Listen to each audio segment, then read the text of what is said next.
I, 38 male, have been married to my wife Sarah, 36 female, for 12 years now. We met in college and hit it off immediately. I was doing well in life, or at least that's what I thought. I started my own business in my late 20s, a small tech firm that catered to local businesses. It wasn't easy, but I poured my heart and soul into it, working long hours, sacrificing weekends, and putting all my earnings back into the business to make it grow. After a few years of struggle, things finally took off and I was making a comfortable income, enough to afford a nice house in the suburbs and provide a good life for my wife Sarah and our future family. Sarah and I had been married for 5 years when my business hit its peak. On the other hand, Sarah struggled to find a stable job in her field of environmental science. She was a teacher at the time, earning a decent salary, and I didn't mean this as a brag, but I was bringing more to the home. She decided to quit her job when we started talking about having kids, and I fully supported that decision. After all, my business was thriving, and I wanted my wife to be comfortable and stress-free while we planned our family. But things didn't go as planned. We faced some fertility issues, and after a couple of years of trying, we decided to take a break from the baby talk. I felt like that news had a lot of impact on her, because of which she got heavily involved in social activities. Very soon, though, the social activities turned into something else. She began hosting lavish parties for her friends and family, and I never once complained because I believed she deserved it. Her family, however, was a different story. There's no easy way to say this, but Sarah's parents and siblings were not well off. Her parents were retired, living on a small pension, and her brother Tom was always in and out of jobs, struggling to find something stable. Naturally, Sarah felt obligated to help them out. And I didn't mind at first. It started small, helping her younger sister with college tuition or covering her parents' medical bills when they were short on cash. Then we'd cover their bills when they were short, pay for their vacations, and even foot the bill for Tom's multiple failed business ventures. I was happy to help because I thought we were a team and what was mine was hers. As time went on, the requests became more frequent and more substantial. Sarah's older brother needed help with a down payment on a house. Her cousin was struggling with debt and needed a bailout. Her parents wanted to renovate their home. Each time Sarah would come to me with pleading eyes and I'd cave in. I loved her and I wanted her to be happy. Plus, I was making good money, so I figured, why not help out? This pattern continued for years. Sarah's family began to see me as their personal ATM. Expensive gifts for birthdays and holidays became the norm. Lavish family vacations that I funded were an annual occurrence. I even paid for Sarah's sister's entire wedding. All the while, Sarah encouraged this behavior, almost insisting that family helps the family. However, about 4 years ago, things started to change. Sarah finally landed a great job at an environmental consulting firm. Her salary was also pretty good, and I could not have been prouder of her. I was thrilled, and she was finally finding success in her chosen field. And it seemed like all the hard work and sacrifices were paying off.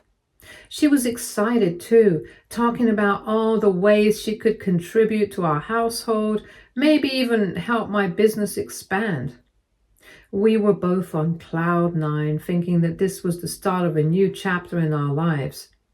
At first, things were great. Sarah's job meant she could afford to treat herself more, and she did. New clothes, weekend getaways, and even a few big-ticket items like a brand new car. I was happy for her. She had supported me when I was building my business, and now it was her turn to enjoy the fruits of her labor. I didn't mind the extra spending because we were still in a good place financially, and I was confident that my business would continue to thrive. But I didn't see the harm in any of this until my business started to take a hit. A few big clients pulled out and the market shifted. Suddenly, my income plummeted. The market changed, competition grew fierce, and my once thriving tech firm started to bleed money. I had to make some tough decisions, including laying off some of my employees, scaling back our services, and even dipping into our savings to keep the business afloat. It was a tough time, but I believed I could turn it around, and I figured in worst case scenarios would be okay with Sarah's new income to help cushion the blow. That's when I noticed a shift in Sarah's attitude. When I suggested we cut back on some of the extravagant spending on her family, she became defensive. She argued that her family had come to expect a certain level of support from us, and we couldn't just cut them off. I pointed out that we weren't in the same financial position anymore, but she dismissed my concerns. As my business continued to struggle, I started dipping into our savings to keep up with the demands of Sarah's family. I tried to talk to her about this multiple times, but she always brushed me off, saying things like, "It's just a rough patch, you'll bounce back," or "We can't let my family down now." The breaking point came about 6 months ago. It was during one of those ordinary weekends when everything seemed to be going relatively smoothly, or at least as smooth as things could be given the circumstances. My business was still in a tough state, with every day feeling like a fight to stay afloat. I had spent countless hours trying to find ways to cut costs, renegotiate contracts, and salvage what was left of my once thriving company. The pressure was relentless, and the constant stress had become a permanent weight on my shoulders. In the midst of all this, Sarah's parents dropped a bombshell. They had found the perfect vacation home, a picturesque property in a highly sought-after location. It was everything they had ever dreamed of, and they were eager to make an offer before someone else snatched it up. But there was one problem. They didn't have enough for the down payment, so they turned to us, or rather they turned to me, with the expectation that I would provide the nearly $100,000 they needed. When I heard the amount, I was floored. I tried to understand the audacity of the request because they knew what had happened to my business and how our savings were already dangerously low, depleted from months of trying to keep my business alive. Every dollar was precious, and the idea of parting with such a large sum for something as frivolous as a vacation home seemed absurd. It was money we simply didn't have to spare. I tried to be as kind as possible and somehow told them that we would have considered this at some other time, but it wasn't possible right now because of our situation. I expected that Sarah would support me, but instead, she was just glaring at me. My father-in-law, who clearly hadn't expected this response, said that they'd pay me back eventually. And this was just a loan. I made it clear that it wasn't about getting paid back, but our financial condition, and we cannot afford to contribute such a huge amount of money right now. That topic ended with that awkward talk. But when I finally brought up this subject with Sarah, I was met with a reaction that left me reeling. Instead of understanding or even a hint of concern, she exploded. It was as if a dam had burst and she started accusing me of being selfish, of not caring about her family, and of abandoning the very people who had been there for us in the past. The words stung, but what hurt more was the realization that she couldn't see how dire our situation had become. Sarah brought up all the times I had helped her family in the past, painting a picture of generosity and support that she claimed I was now withholding out of spite.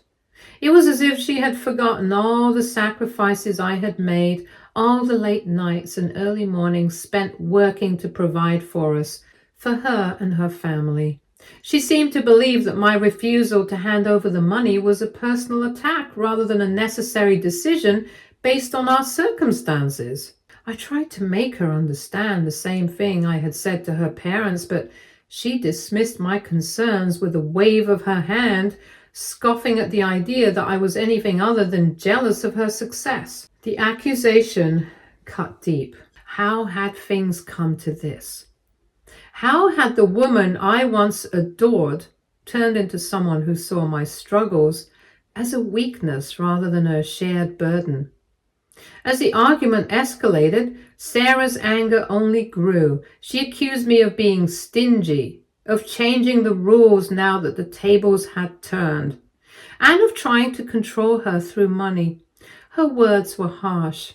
But the final blow came when she threatened divorce. She claimed she had been unhappy for a while and that my sudden stinginess was the last straw. It felt like a knife to the heart, a betrayal that I hadn't seen coming. I was stunned. How had things gotten to this point? When had we gone from being a team to being competitors? The woman I had once trusted with everything was now threatening to tear our lives apart because I couldn't or wouldn't sacrifice what little we had left for a vacation home her parents wanted. In that moment, I realized that the woman I had married was no longer the person standing in front of me. The love and partnership we had once shared had been replaced by something toxic, something I could no longer recognize. It was a painful awakening, one that left me questioning everything I thought I knew about our marriage. That night, as Sarah slept, I went through our financial records. What I found shocked me. Over the past decade, I have given over $500,000 to Sarah's family in various forms of help. That didn't even include the lavish gifts and vacations. It was money we could really use now that my business was struggling. I spent the next few days in a daze, trying to figure out what to do. I loved Sarah, but I couldn't shake the feeling that I was being taken advantage of. Her threat of divorce over money for her parents' vacation home kept ringing in my ears. After much consideration, I made a decision that would change everything. I contacted a lawyer and filed for divorce myself. But that wasn't all. On the lawyer's advice, I also filed a lawsuit against Sarah's family members for unjust enrichment. The lawsuit claimed that the money given to her family over the years were not gifts, but loans that were now due. It was a long shot, but my lawyer believed we had a case given the pattern of behavior and the sheer amount of money involved. When Sarah found out, she was livid. She couldn't believe I would do this to her and her family. She called me every name in the book and said I was ruining their lives. Her family was in a panic, with some of them receiving court notices about the lawsuit. Now, Sarah is telling everyone who will listen that I'm a selfish monster who's trying to bankrupt her family out of spite. She says I'm punishing them for my own business failures. Her siblings have been blowing up my phone with angry messages, and her parents are devastated. Part of me feels terrible about this. These people were my family for over a decade. But another part of me feels this is the only way to recoup some of the money that was taken advantage of over the years. So Reddit, AITA for filing this lawsuit and potentially financially ruining my soon-to-be ex-wife's family. Update 1. Wow, I didn't expect this post to blow up like it did. Thank you all for your comments and insights. I've read through as many as I could, and I wanted to provide an update on the situation. First, to address some common questions. Yes, I have documentation for most of the gifts given to Sarah's family over the years. I kept meticulous records for tax purposes, which have now become invaluable. It's almost eerie how these records have transformed from mundane bookkeeping to the backbone of a legal battle.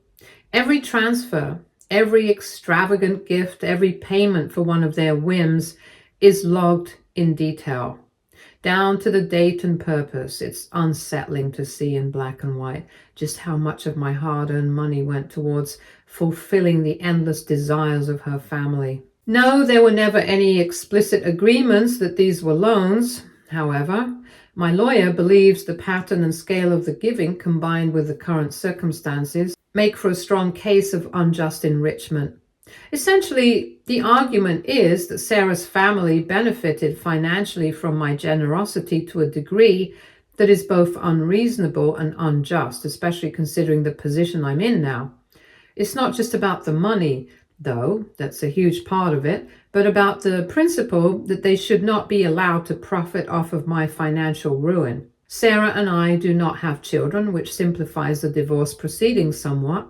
In one sense, it's a relief that we don't have the additional layer of complexity that children would bring to the situation. But on the other hand, it also makes me confront the reality that everything we built together, everything I thought we were building towards, wasn't enough to keep us from this point.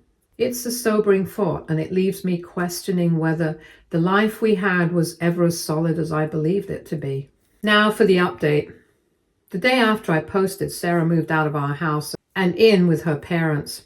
I wasn't entirely surprised. After all, her parents' home has always been her sanctuary, the place where she runs when things don't go her way.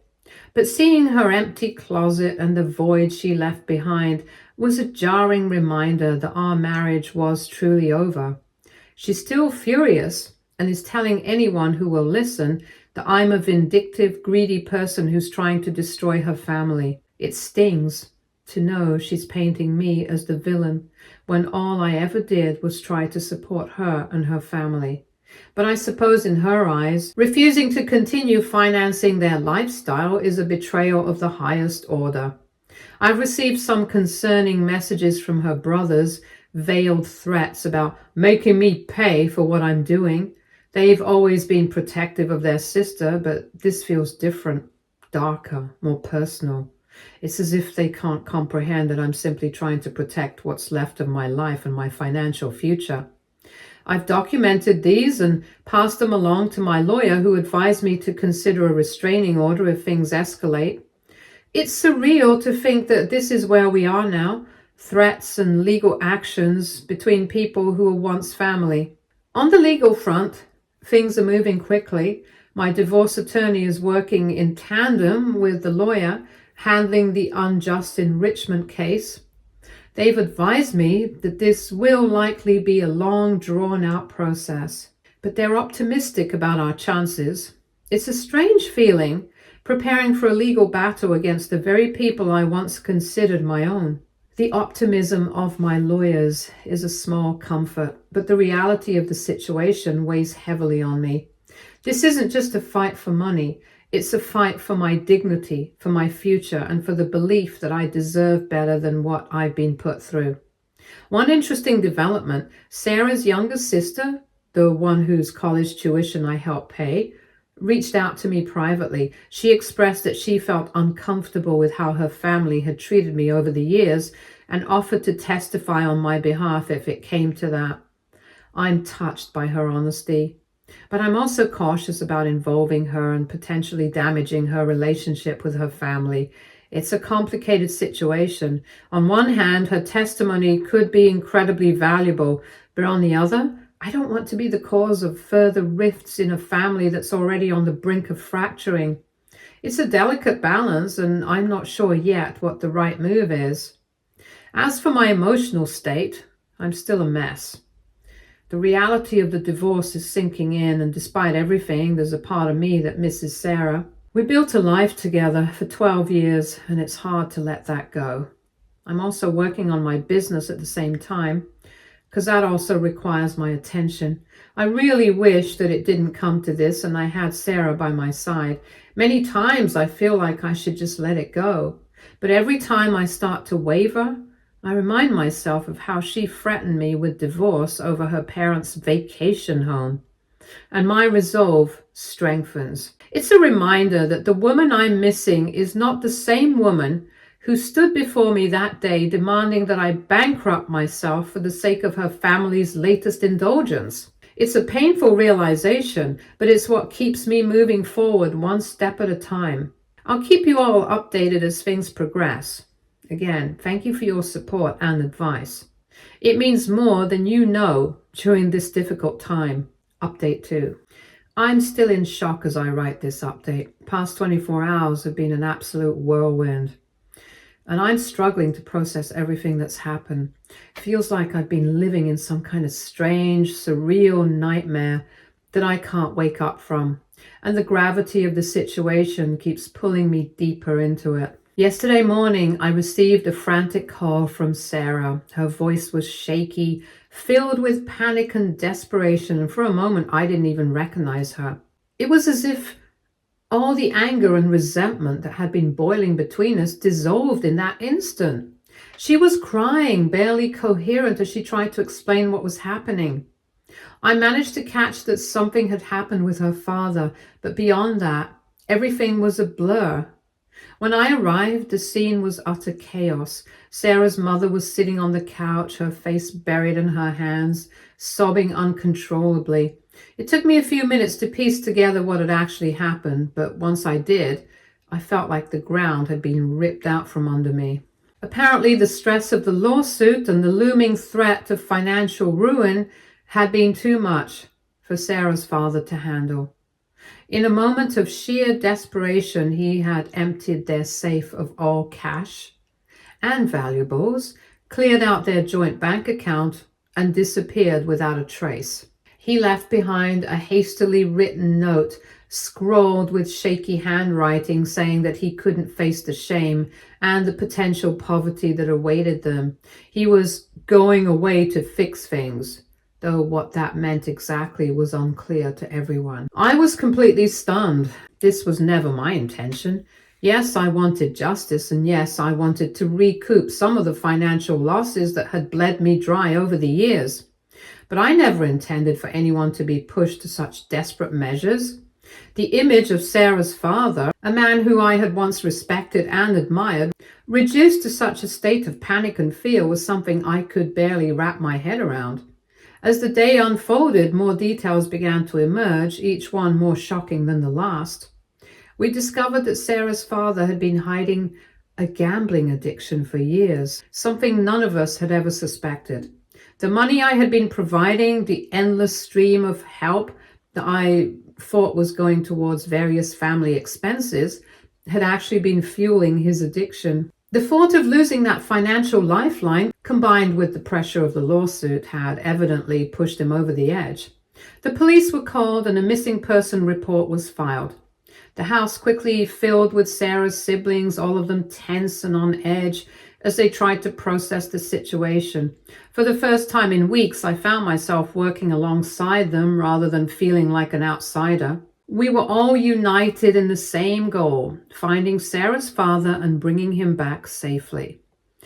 Amidst the chaos, Sarah pulled me aside. Her face was pale, her eyes red and puffy from hours of crying. She apologized for everything that happened, and frankly, it was the last thing I expected.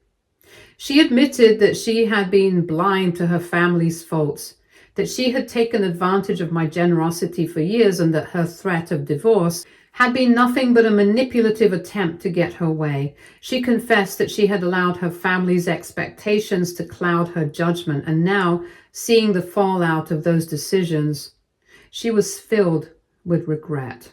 I was overwhelmed by her admission. Part of me wanted to forgive her on the spot and to tell her that everything would be okay, that we could get through this together. But another part of me, the part that had been hardened by years of financial and emotional manipulation, held back. I knew that this apology, sincere as it might be, didn't erase the damage that had been done. It didn't change the fact that Sarah had threatened to end our marriage over money for a vacation home, or that she had been complicit in draining our finances to the breaking point. It was a complicated, tangled mess of emotions, and I wasn't sure how to navigate it. As night fell, there was still no sign of Sarah's father. All of us were visibly alarmed. The initial shock had worn off, replaced by a grim determination to find him before it was too late. We scoured every possible place he might have gone, every contact he might have reached out to, but it was like searching for a needle in a haystack. His note gave us no real clues, just vague promises that he was going to fix things. What those things were or how he planned to fix them, we had no idea. In the midst of it all, I made a decision. I called my lawyer and instructed him to focus solely on the divorce proceedings for now. The lawsuit could wait. This wasn't the time for legal battles or court dates. Right now, the priority was finding Sarah's father and ensuring his safety. Everything else could be dealt with later. I'm writing this update from Sarah's parents' guest room. I've agreed to stay here for the time being to help with the search efforts and to support the family through this crisis. I don't know what this means for my relationship with Sarah or what the future holds for us. Everything feels uncertain, like we're all standing on the edge of a cliff waiting to see what happens. We're still looking for Sarah's father, and as much as I want to blame him for the mess we're in, all I really want right now is for him to be found safe. Despite everything, I just want him to be okay. I'll update again when I have more information. For now, if you're the praying type, please keep Sarah's father in your thoughts. Thank you. Update 3. It's been a few days since my last update and so much has changed. I'm still trying to wrap my head around everything that's happened, but I'll do my best to bring you all up to speed. First and foremost, Sarah's father has been found. The news came in the early hours of the morning when we received a call from the authorities. He was discovered 3 states away, holed up in a small, run-down motel. When the police found him, he was physically unharmed. He looked lost, as if the weight of his own choices had finally come crashing down on him. The police brought him back home 2 days ago, and he's currently undergoing a psychiatric evaluation at a local hospital. The relief that washed over everyone when we got the news was palpable, but it was mixed with an overwhelming sadness at how things had spiraled out of control. The revelation of his gambling addiction has thrown the family into turmoil. Years of secrets and lies have come to light, and everyone is struggling to come to terms with the reality of the situation. Sarah's mother, who had always seemed so in control, is devastated. She had no idea about the extent of her husband's problem or the financial hole they were in. The woman who always prided herself on keeping the family together is now trying to hold on to what little remains of the life they once knew. As for the legal situation, things have taken a turn. After long, difficult discussions with Sarah and her siblings, and with the guidance of my lawyer, I've decided to drop the lawsuit against the family. It wasn't an easy decision, and it took me a lot of soul searching to get there. But after seeing the sheer devastation this has caused, it no longer feels right to pursue it. Instead, we're working on a structured repayment plan for a portion of the money. Given the circumstances, it feels like the most humane and reasonable thing to do. It's not about the money anymore. It's about finding a way to move forward without causing further harm. Sarah and I have had several long emotional conversations over the past few days. We've both acknowledged our faults, my enabling behavior, her entitlement and manipulation. The conversations were raw and painful at times, but they were also necessary.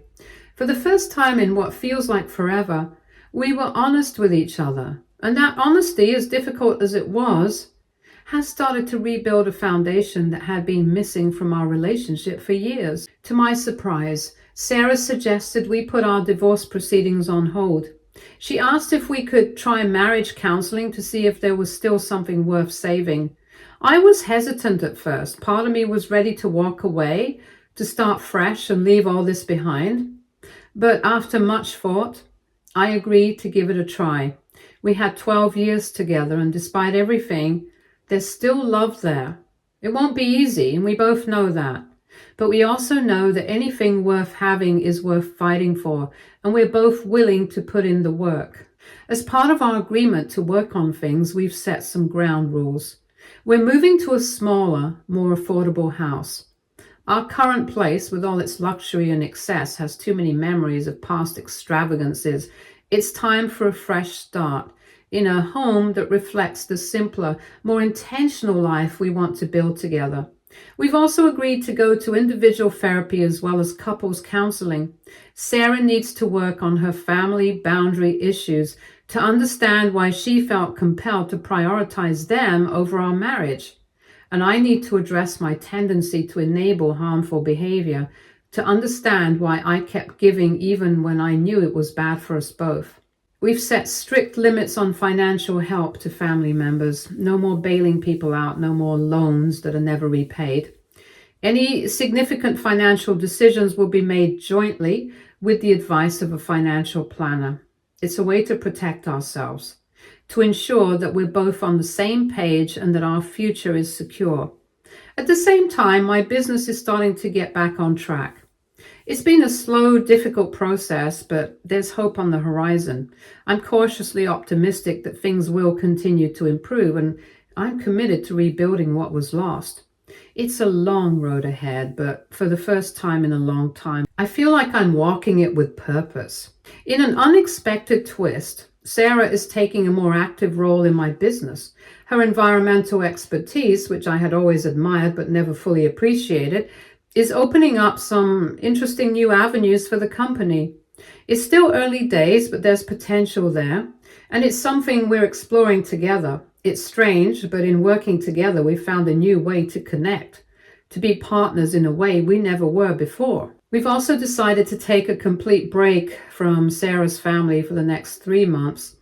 Everyone needs time to heal, to work on their own issues without the pressure of trying to maintain the illusion of a perfect family. After all, we'll slowly re-establish contact, but with clear boundaries in place. It's not a punishment. It's a way to give everyone the space they need to figure out who they are outside of the roles they've been playing for so long. It's been a roller coaster of emotions, and I know we have a long way to go, but for the first time in years, I feel like Sarah and I are on the same team again. We're both committed to making this work, to learning from our mistakes, and to building a healthier, more balanced relationship. It won't be easy, and there will undoubtedly be setbacks along the way, but we're in this together, and that's what matters. I want to thank everyone who commented on my original post and updates. Your insights, advice, and support have been invaluable during this challenging time. Whether Sarah and I ultimately stay together or not, I know that I'm on a path towards a healthier, more honest life. I'm taking it one day at a time, focusing on the hard work of rebuilding trust and redefining our relationship. For now, we're still in the early stages trying to figure out what our new normal looks like. But there's a sense of hope that wasn't there before, a belief that maybe we can come out of this stronger than we were before. Wish us luck. Stay tuned for more stories from our girl relationships.